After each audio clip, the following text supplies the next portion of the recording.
Assalamualaikum warahmatullahi wabarakatuh. Kami dari kelompok 3 akan memaparkan hasil materi kami yang berjudul Pancasila di Era Kemerdekaan. Dan kami beranggotakan 5 orang. Yang pertama Muhammad Aunur Rahim dengan NIM 2330960, Rismayanti dengan NIM 2330969, Rifka Fauzia dengan NIM 2330966, Moh Akbar Fauzan dengan NIM 2330964, dan Fira Aderisanti dengan NIM 2330978. Dan langsung saja kita ke pembahasan yang pertama, yaitu tentang kemerdekaan. Pada tanggal 27 Desember 1949, Konferensi Meja Bundar (KMB) dilakukan untuk disetujui dan ditandatangani mantel resolusi oleh Ratu Belanda Julian dan Wakil Pemerintah RI di Kota Den Haag, yang menghasilkan keputusan sebagai berikut. Konstitusi RIS menentukan bentuk negara serikat federal yang membagi Indonesia menjadi 16 negara bagian. Konstitusi RIS menentukan sifat pemerintahan berdasarkan asas demokrasi liberal, pada menteri bertanggung jawab kepada parlemen.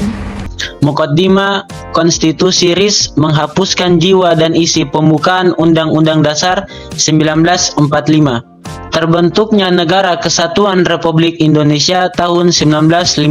Berdirinya negara RIS dalam sejarah ketatanegaraan Indonesia adalah sebagai suatu taktik secara politis untuk tetap konsisten terhadap deklarasi proklamasi yang terkandung dalam pembukaan Undang-Undang Dasar 1945, yaitu Negara Persatuan dan Kesatuan. Sebagaimana termuat dalam alinea 4, bahwa pemerintah negara yang melindungi segenap bangsa Indonesia dan seluruh tumpahan darah negara Indonesia yang berdasarkan kepada Undang-Undang Dasar 1945 dan Pancasila. Berdasarkan hal tersebut, terjadilah gerakan unitaristis secara spontan dan rakyat untuk membentuk kesatuan, yaitu menggabungkan diri dengan negara proklamasi RI yang terpusat di Yogyakarta. Akhirnya akan persetujuan RIS dengan negara RI tanggal 19 Mei 1950, maka seluruh negara bersatu dalam negaraan dengan konstitusi sementara yang berlaku sejak 17 Agustus 1950.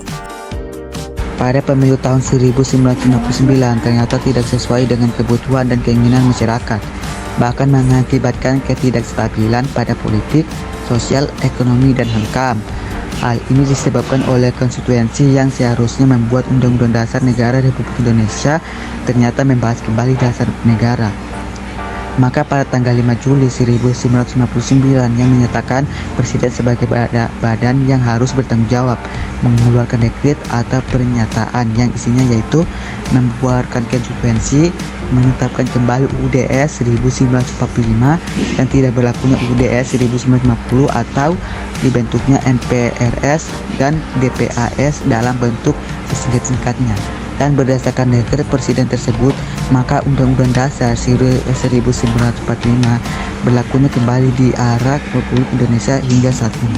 Masa Orde Baru adalah suatu tatanan masyarakat dan pemerintahan yang menuntut dilaksanakannya Pancasila dan Undang-Undang Dasar 1945 secara murni dan konsekuen. Munculnya Orde Baru ini diawali dengan adanya aksi dari seluruh masyarakat, antara lain Kesatuan Aksi Pemuda Pelajar Indonesia atau KAPPI, Kesatuan Aksi Mahasiswa Indonesia atau KAMI, Kesatuan Aksi Guru Indonesia atau KAGI, dan lainnya. Aksi tersebut menuntut dengar 3 tuntunan atau yang dikenal dengan Tritura.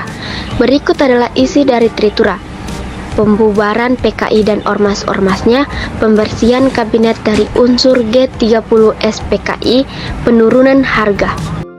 Baik, sekian pemaparan materi dari kami kelompok 3. Sekian dan terima kasih.